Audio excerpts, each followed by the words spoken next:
The wind cut hard through the bone-pale town of Demerick, Wyoming. March brought nothing but a brittle sky and the kind of cold that hollowed out lungs.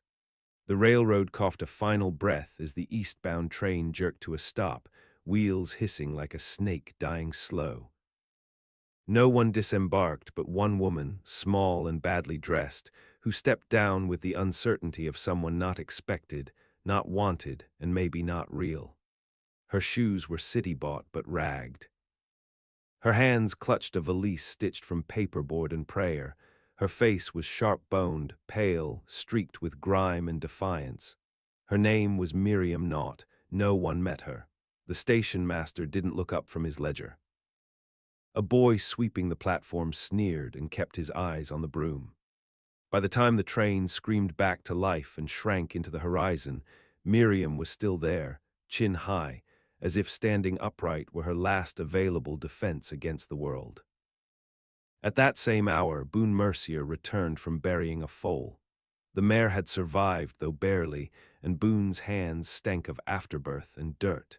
He had not spoken to a living soul in 3 days. He had not laughed in 6 months, not since Clara died in childbirth, leaving him a house full of silence and no child at all. Boone hadn't meant to go to the station. But something about the weather, the way it moved like a warning across the plains, stirred a tension in his ribs. He told himself he wanted to check the mail. That was a lie. When he arrived, there she stood, Miriam Knott. Skin pale with hunger, mouth pressed tight, eyes surveying the empty stretch of street as if calculating its cruelty. Boone stopped his horse but said nothing. She turned to look at him once, not with pleading, not even with hope, but with readiness, like she expected violence or something colder. "You waiting on someone?" he asked. "No," she said. Boone dismounted. "You been left." "I was promised a job," she answered. "Schoolhouse here. They wired. I wired back. The principal wrote me himself." He nodded slow. There hadn't been a working schoolmaster in Demerick since last fall when the last one ran off with a rancher's wife, and both were found drowned in Horseshoe Creek. No one had filled the post since. The town council was in disarray. Kids were raised with hard hands and pasture chores. No one much cared to pay a salary to a woman with books. "They changed their minds," Boone said. "They didn't tell me that." "They wouldn't." The wind rose again, bringing dust and the faint stench of manure. Miriam wrapped her coat tighter, but the coat was too thin, the fabric worn nearly sheer at the elbows. Boone studied her a long moment. She didn't fidget, didn't beg, just waited. "You got somewhere to go?" he asked. She looked out past the water tower toward nothing. "No." Boone lifted his chin toward the station master, who stood inside with a finger in one ear, pretending not to watch. Boone turned back to her. "You need food." "Yes." "You'll die out here if you stay." "I know that."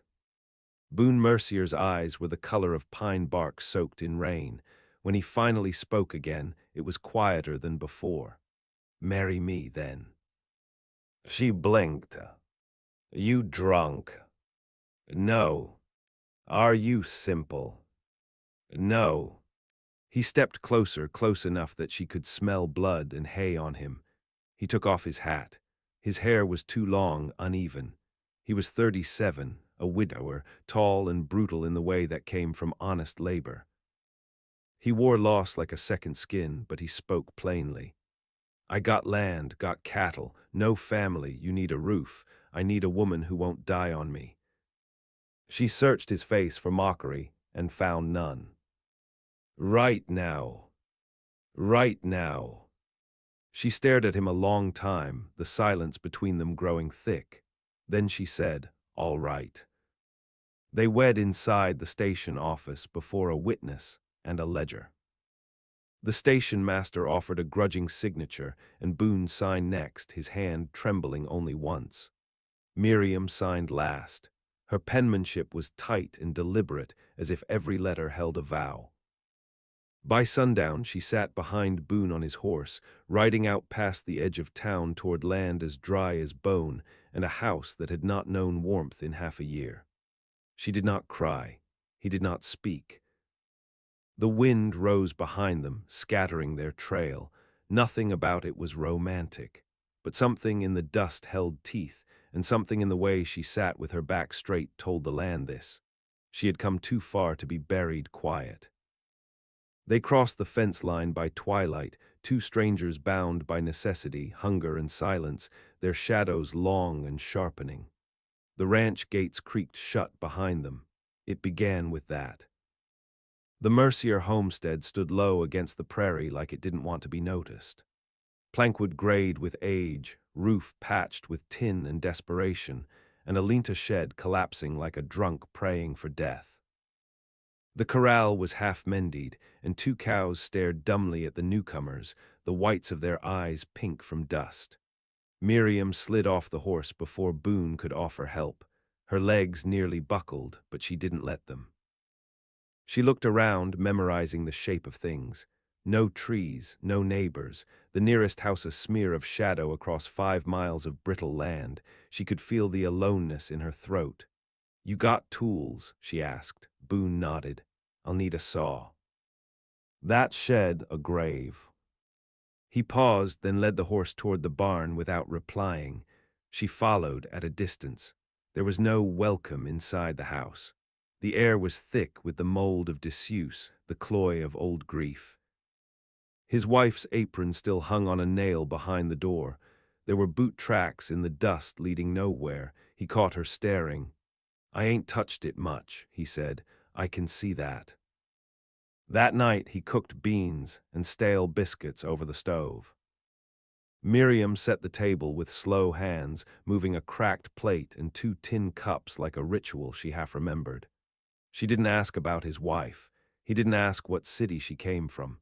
They ate in silence until Boone said, "Were you always a teacher?" She chewed her beans carefully. "No, before that I was a child, after that a seamstress, a woman's maid, then I taught, I was good at it, still am." "You run from something." "No, nothing left to run from." "You." I buried her out past the willows. The ones that died 2 winters ago, left the marker, though. "Good of you." He looked at her in the low firelight. She wasn't beautiful in any convenient way. Her cheeks were hollow, her lips chapped. But there was something inside her that didn't flicker, something that hadn't yet been broken. He couldn't name it, but he recognized it like a man knows the sound of a rattler in dry grass. They slept in separate rooms. She took the one with the broken window and repaired it by morning using oilcloth and nails dulled by rust. Boone noticed but said nothing. By the end of the first week, Miriam had slaughtered a chicken, mended the fence behind the barn, and burned his dead wife's linens. She told Boone plainly, "There's no haunting here, just rot. If you want a ghost, hang a portrait." Boone said nothing. He spent most of his days in the fields, fixing troughs, checking the far pastures, mending the north fence where coyotes had chewed through. Miriam kept to the house, but not as a housewife. She scrubbed the walls, bleached the floors, tore down the old curtains, and repurposed them into work aprons. She claimed the root cellar as her domain and began counting stores with the eye of a quartermaster. One day Boone came in early. His hands were raw from barbed wire, his knuckles split. She was in the kitchen, sharpening a knife with long, deliberate pulls. The sound carried through the room like a warning. "You aiming to kill something?" he asked. "I aim to be ready," she said. They stood there, neither moving. The wind rattled the window. Outside, a hawk screamed once. Boone sat slowly, setting his bloody hands on the table. Miriam wrapped them in a clean cloth. She didn't ask how it happened. He didn't explain. They sat like that for a long while, the cloth turning from white to red, the silence dense with things that didn't need saying. By late April, the rains came. It wasn't much, just a slant of water across the dust, but it turned the ground slick and the cattle restless.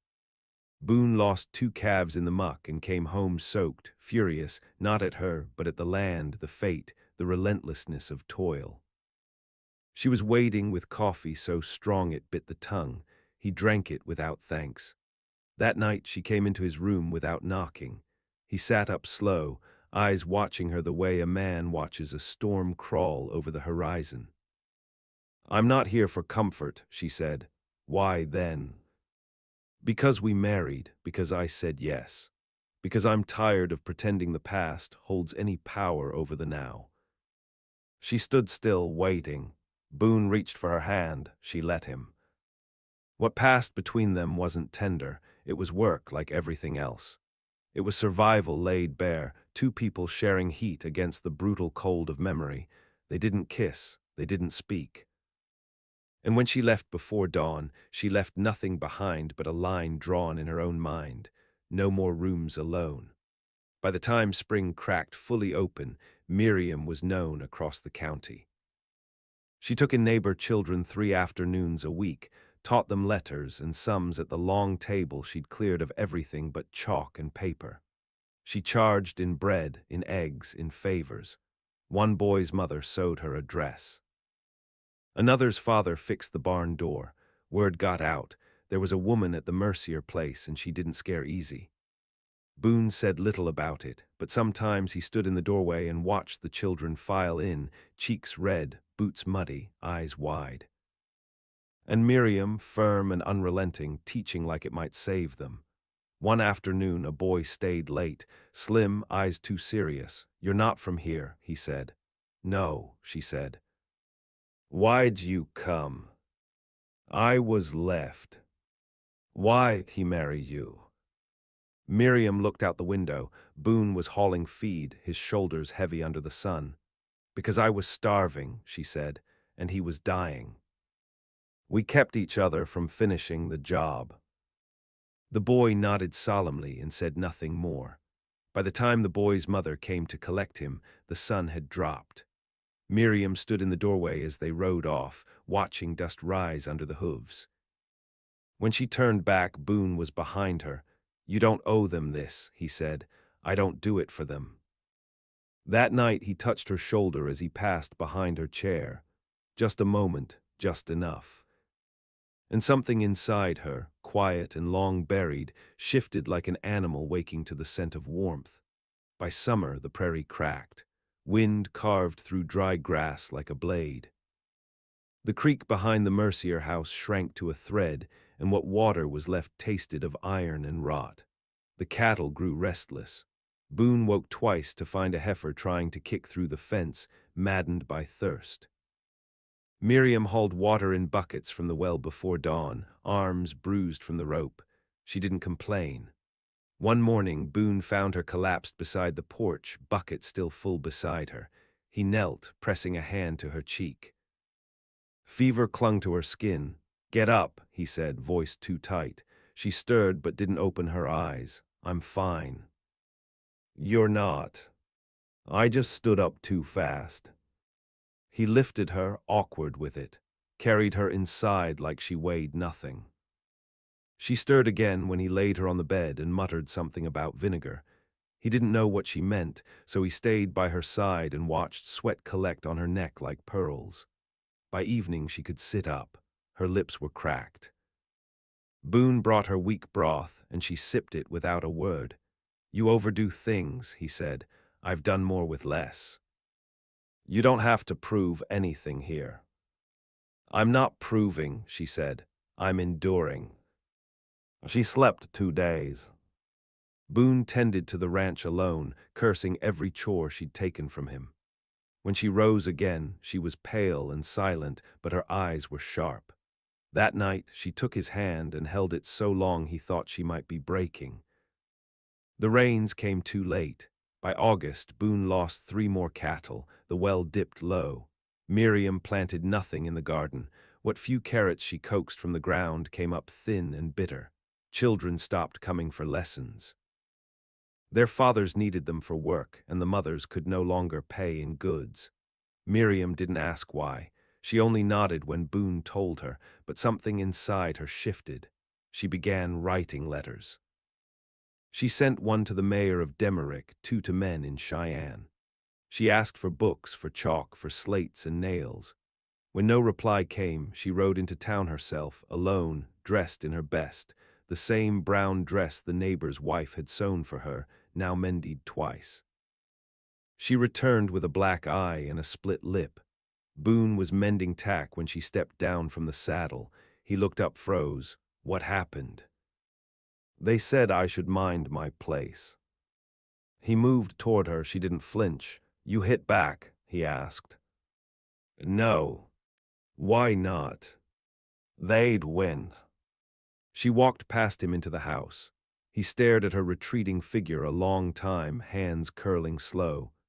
That night he oiled his rifle. Weeks passed. She healed. Her letters continued. One afternoon, a parcel arrived from Cheyenne, slates, chalk, 2 primers, and a note signed by a Reverend Crane. Boone read it aloud, stumbling through the penmanship. Miriam folded it afterward, slid it into the cracked Bible on the mantel, and said only, "It's a start." The children returned, not all but enough. She taught again, this time from the barn, sitting on upturned crates. Boone watched from the window. Sometimes he sat close enough to hear her read, voice low, sharp with purpose. She changed things. Slowly, but she did. One afternoon, Boone came back early from checking the southern field. Found a stranger on the porch, leaning too easy against the post. Young man, clean shirt, sharp mouth. Miriam stood in the doorway, stiff as iron. Boone didn't ask, he walked up slow. You lost. The man turned, didn't step back. She invited me, he said. I'm her cousin.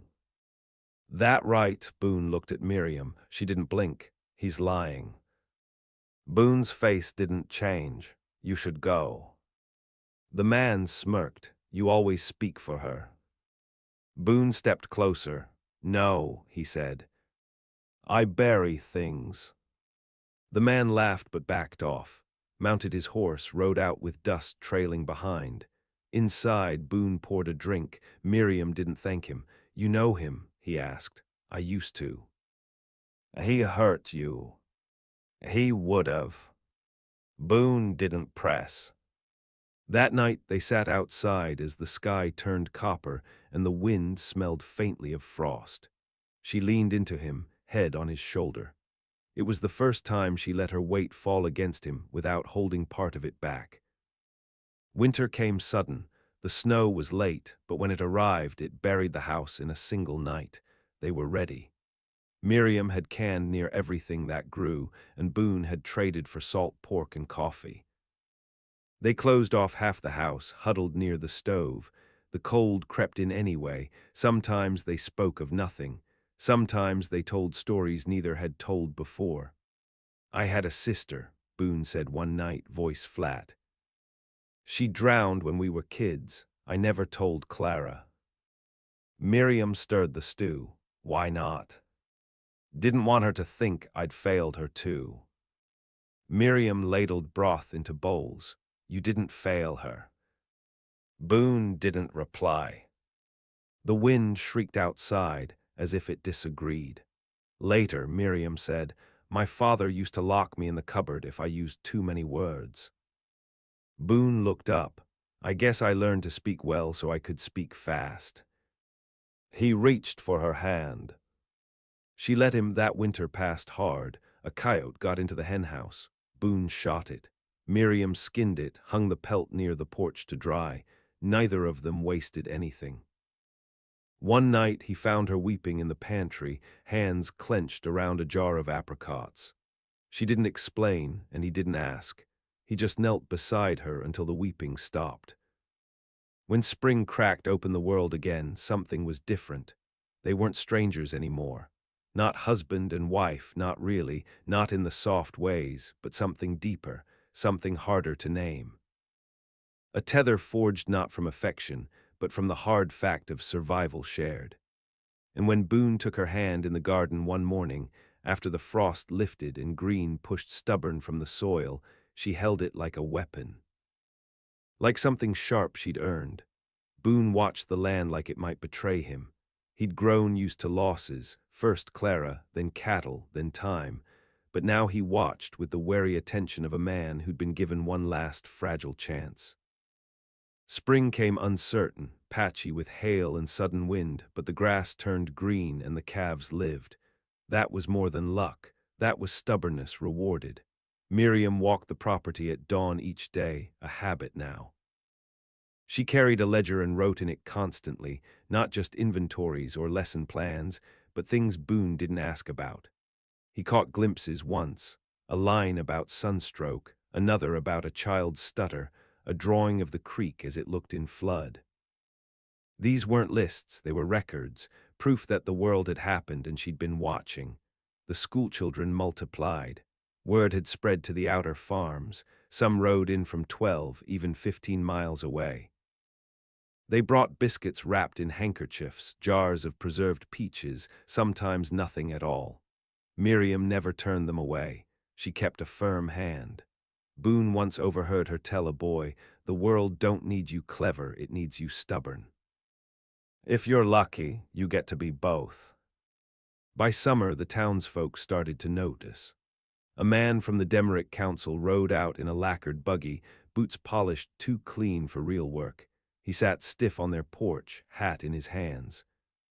Boone didn't shake his hand. Miriam didn't offer coffee. "We'd like to make it official," the man said. "Schoolmistress of the Demerick district, a wage, a real post." Miriam didn't answer. She stared past him at the prairie, where children were chasing a paper hoop between fence posts. "And what would you give me for the ones who can't pay?" she asked. "Nothing," he said. "It's not about charity." "Then I'm not your woman." The man flushed. Boone sat beside her, quiet but solid. After a long pause, the man nodded and left. Boone didn't ask why she refused. Miriam said only, "I work for them, not you." Trouble came next in the shape of men. 3 riders appeared one evening just as the sun bled out. Their horses were lean. Their eyes leaned meaner. Boone watched them come up the rise, rifle on his knee. Miriam stood behind the screen door, arms folded. "Evenin'," one called. "You Boone Mercier." "I am." "We heard you've got a school here. Our boss ain't fond of that." Boone said nothing. The air thickened. "Our boss figures these kids should be working. Says book learnin' makes 'em lazy, puts ideas in their heads." Miriam stepped out. "Tell your boss to learn to read." That drew a laugh from the tallest one. The smallest one spat. "Reckon we'll come back, see how you're doin' in a week." They rode off without waiting for an answer. That night, Boone buried a shotgun under the porch and reinforced the windows. Miriam loaded bullets with trembling hands but didn't drop a one. They didn't speak of fear, but it was there, present in the way they moved close in the dark, shoulder to shoulder, each breath measured. They slept lightly, Boone's rifle across his lap, her knife in the folds of the blanket. The riders didn't return in a week. They came back in 4 days. This time there were 5. Boone saw them coming. He didn't wait. He walked down the path, rifle visible. Miriam stayed back. The children were gone, sent home that morning just in case. "Evenin', Mercier," the leader said, sneering. "Don't get off that horse," Boone said. "I think I will." He moved to dismount. Boone fired. The bullet struck the ground between the man's feet. Dirt sprayed his boots. His horse reared. "I told you," Boone said, voice cold enough to split bark. The man steadied his mount, eyes narrowing. "You shoot me, you'll hang. You step foot on my land again, and you won't be walking off it." A long silence followed, wind through dry weeds, a hawk circling overhead. "Let's go," the leader muttered. "Ain't worth the bullet." They left. Miriam came to stand beside Boone, both of them watching the dust settle. "You think they'll be back?" she asked. "Maybe not them, maybe others." "Then we get ready." They fortified the house, quiet and grim. Miriam moved the children's books to a hidden shelf under the floorboards. Boone stored jerky in tin pails in the root cellar. It became a rhythm: work, watch, wait, but the men didn't return. Rumor spread that Boone Mercier had killed 2 men in Kansas once and left their bodies for the wolves. Boone didn't confirm or deny. Miriam didn't laugh.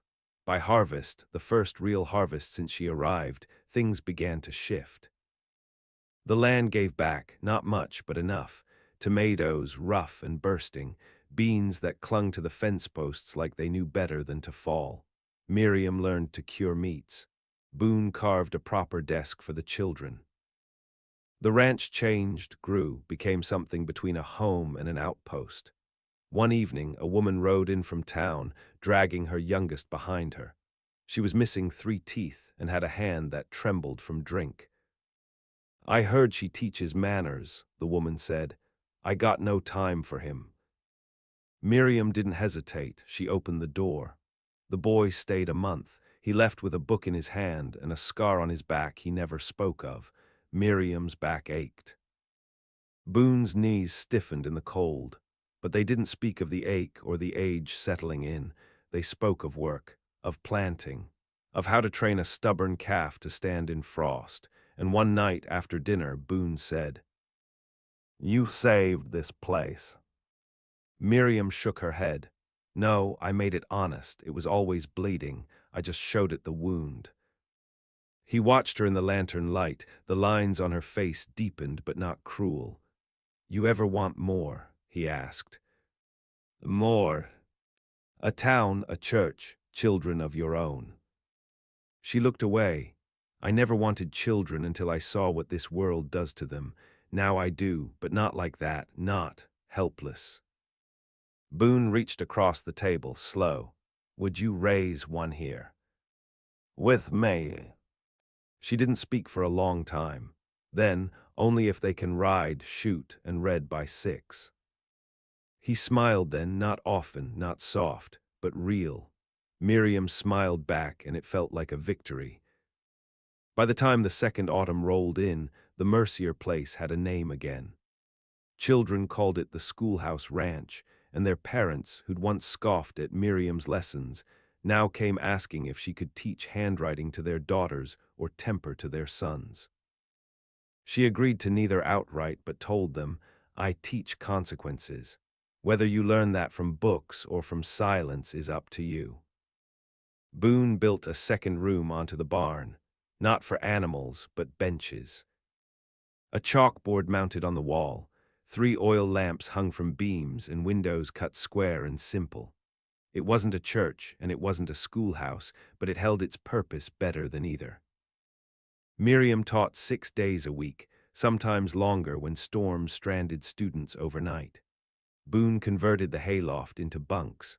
Children rolled themselves in quilts, listened to stories about prairie fires, about stars and soil, and the maps written in the land itself. She taught them that nothing owed them safety, that every kindness had to be earned. Still, she baked when she could. Boone watched her laugh more often now, though she laughed without softness. Her joy was edged with truth, earned through grit, not gifted. He told her once she looked younger than when she'd arrived. She answered, "That's what comes from using yourself proper." But peace never lasted long. One morning, Boone found a scrap of paper nailed to the post at the edge of their land. Rough handwriting unsigned, it said, "Stop poisoning minds, or we'll burn the lies down." He showed it to Miriam over coffee. She read it once, folded it, set it in the fire. "They spelled poisoning wrong," she said. Boone stared at the flame curling around the paper. "You want to stop?" "No." She reached into her apron pocket and pulled out a pistol, small, worn, hammer slick from oiling. "I taught the older ones how to shoot," she said. "With your old revolver. Figured it best if they could defend what they learn." He said nothing, just poured more coffee. A week later, the barn was set aflame. It burned quick, oil tossed in through the side slats, a torch pitched into the straw. The fire woke them with a howl. Boone was out the door with a bucket before his boots were on. Miriam was already hauling water from the pump, skirt hiked to her knees. They shouted till their throats tore. Flames climbed fast. The children's books burned, the chalkboard split and cracked, beams collapsed. Boone pushed Miriam back just before the roof fell. She didn't scream, didn't cry. Just stood there as the blaze lit her face, arms trembling from the buckets, fists clenched like stone. They didn't sleep that night. Boone paced the porch with his rifle. Miriam sat in a chair, staring into the dark where the prairie met the stars. Smoke curled around them. By morning, the fire was out and the barn a hollowed skeleton. That day, Boone rode into Demerick. He found the sheriff in the saloon, drunk and slurring about poker debts. Boone didn't ask permission. He dragged the man outside, slammed him against the rail, and said, "You find out who did it, or I start asking with my own hands." The sheriff didn't answer, blood on his lip.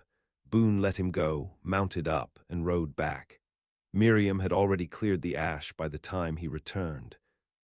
She stood with soot on her face, sleeves rolled, shovel in hand. "We rebuild," she said. "We make it stronger." Boone nodded. He called in favors. Lumber arrived from a neighbor 2 counties east. Nails, hammers, more chalk. Children came with their fathers. They raised new walls, higher this time, with a loft and stone supports.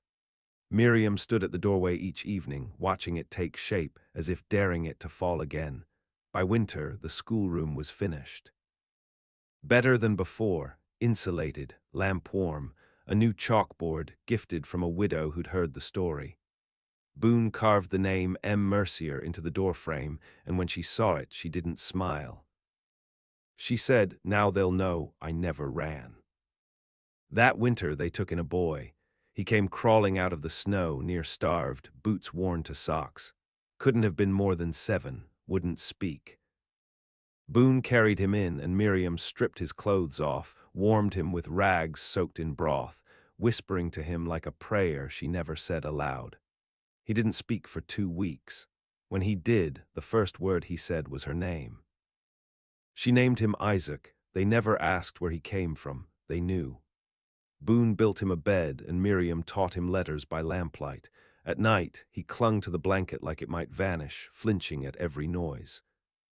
Boone showed him how to mend fences, how to saddle a horse, how to stand his ground. Miriam taught him how to wield silence. One night, Isaac asked, "Are you my mother?" Miriam didn't answer right away. "No," she said, "but I won't let you be lost again." Boone found her later outside, sitting on the porch in the snow. She didn't hear him at first. "You all right?" he asked. She nodded, but it wasn't a lie and wasn't the truth either. "I never wanted to mother anything," she said, "but I can't bury another child, not even one I didn't birth." He sat beside her. "You won't have to." And in that hush, beneath a sky black with frost, the weight they'd been carrying changed. Not gone.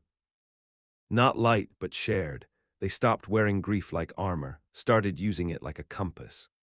Come spring, the boy would learn to shoot and read and build. He'd plant beans with her, ride fence with Boone, and grow into the kind of child who knew how to survive a fire, a winter, a world that didn't give second chances.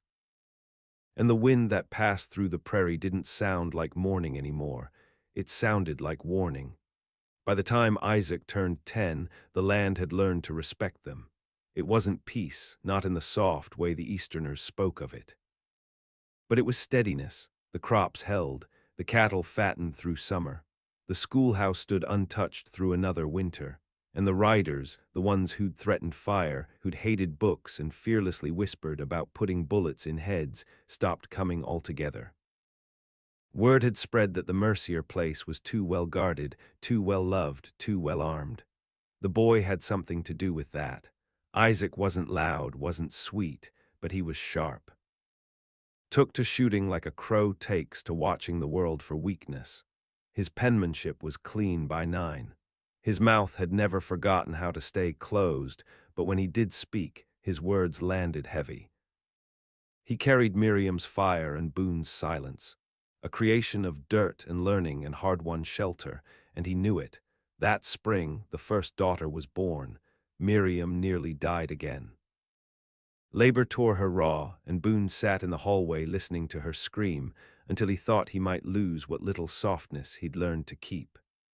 But when the sun broke open the sky, Miriam was still breathing, sweat cold on her brow, hands trembling. The girl was small, quiet, lungs thin but eyes strong. They named her Ruth, after no one, for the word alone. Boone built a cradle with cracked knuckles and no blueprint.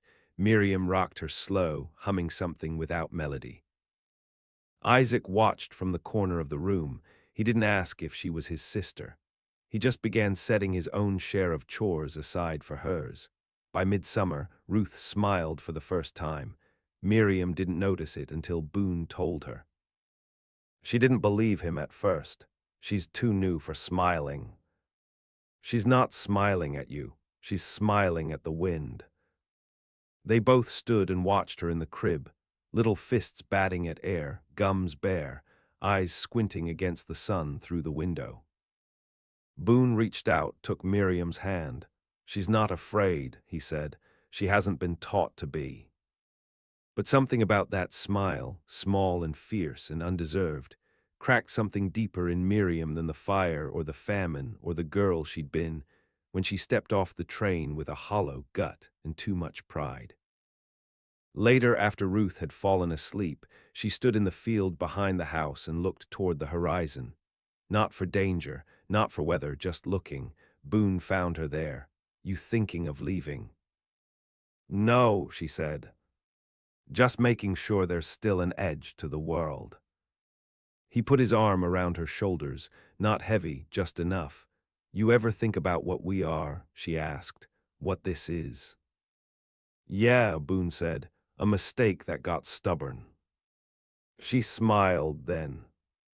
Only a little, but it was real. That fall, Isaac killed his first coyote, shot clean, skinned it proper.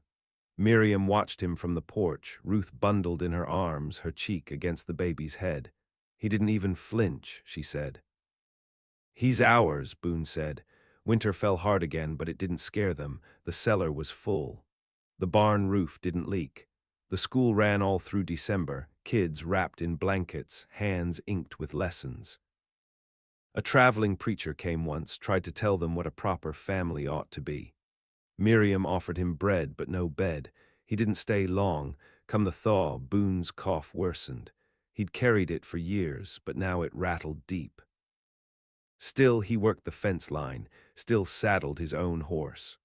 One morning, Isaac found him in the barn, sitting on the stool with blood on his lip and one hand gripping his ribs. Don't tell her, Boone said.